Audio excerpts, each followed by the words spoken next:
Assalamualaikum warahmatullahi wabarakatuh.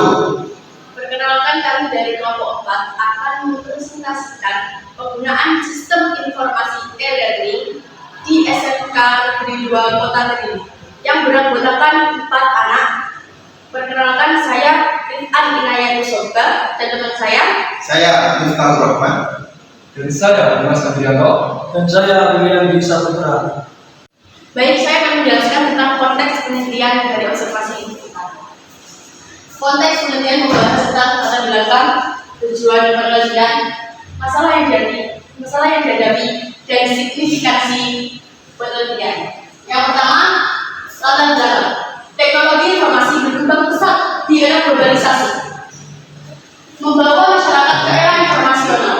Namun, tidak semua orang memahami atau mampu mengelola informasi dengan optimal. Yang kedua, tujuan penelitian.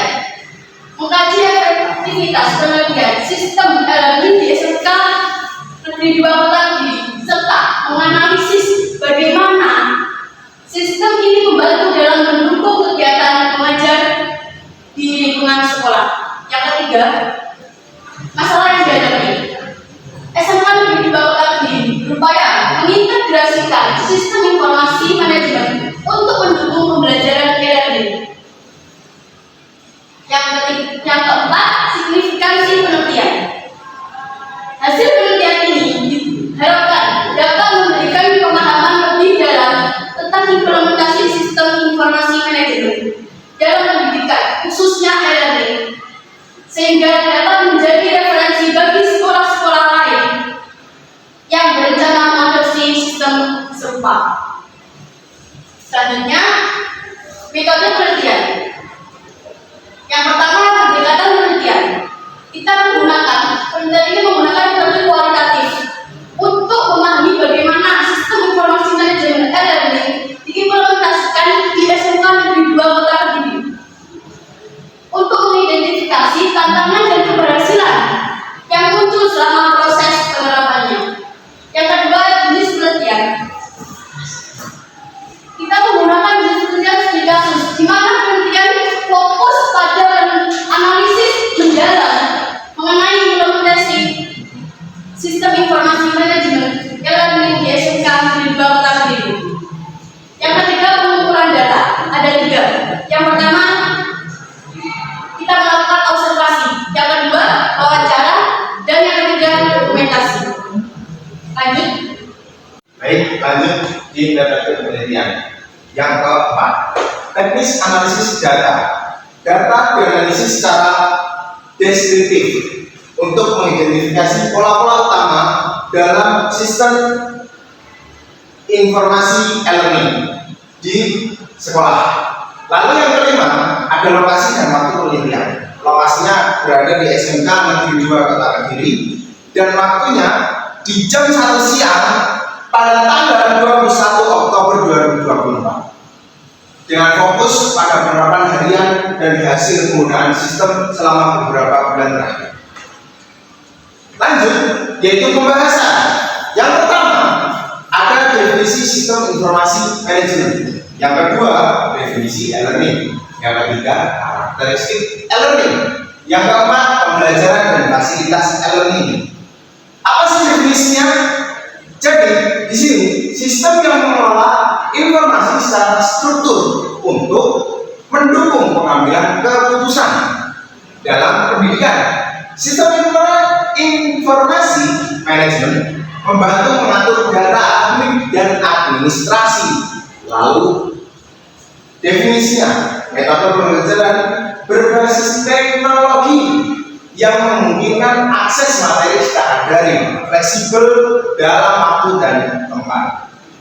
Lalu yang keempat, ada 3 karakteristik e-learning. Yang pertama ada kunci karakteristik e-learning, jadi ada kuncinya. Yang pertama ada aksesibilitas fleksibel. Yang kedua, interaktivitas dan kolaboratif. Yang selanjutnya ada pembelajaran mandiri, lalu berbasis multimedia, video, audio, teks. Yang keempat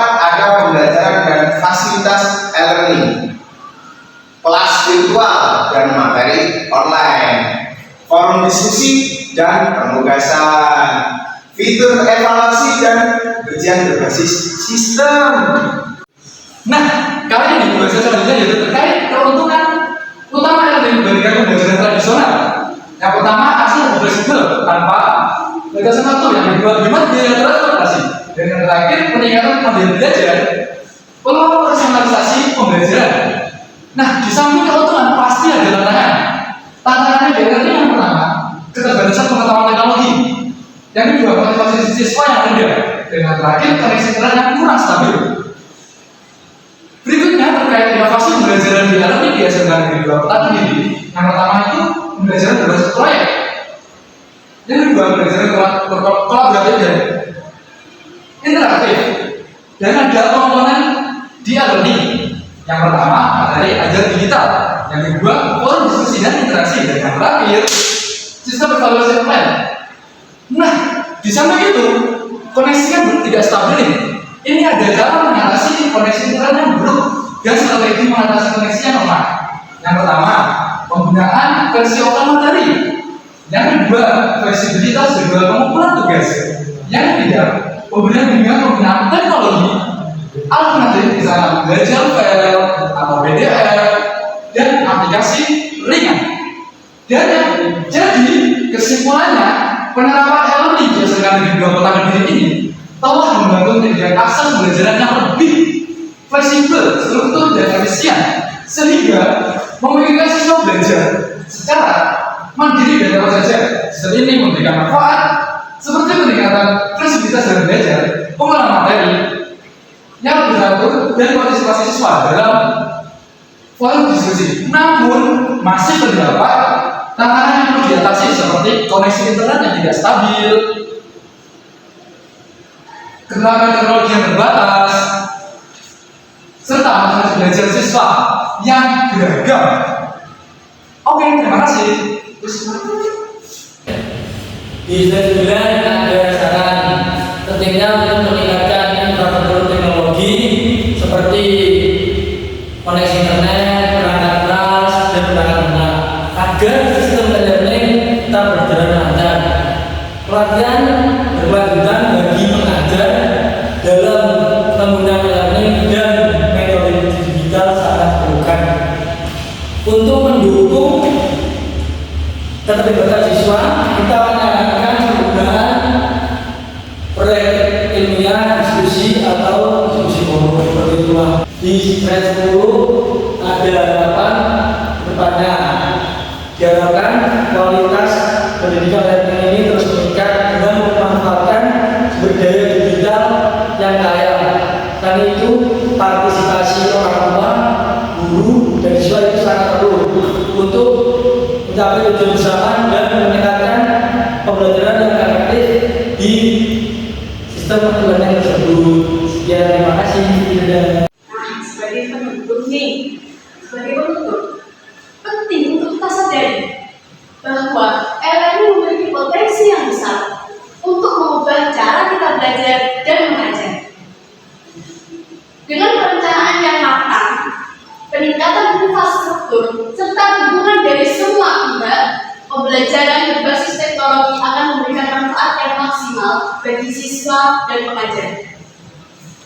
Kita berharap bahwa dengan penerapan teknologi yang lebih baik dan metode pembelajaran yang lebih interaktif, proses belajar mengajar akan semakin efektif dan relevan dengan perkembangan zaman. Mari bersama-sama berkomitmen untuk terus mendukung dan mengembangkan e-learning agar dapat menciptakan lingkungan belajar yang lebih inklusif, kreatif, dan siap menghadapi tantangan masa depan.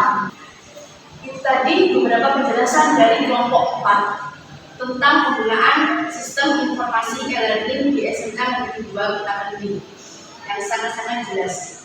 Kalau Anda belum jelas di materi sini, Anda bisa baca makalah kami. Sekian dari kelompok 4, kurang lebihnya mohon maaf. Wabillahi taufiq wal hidayah. Wassalamualaikum warahmatullahi wabarakatuh.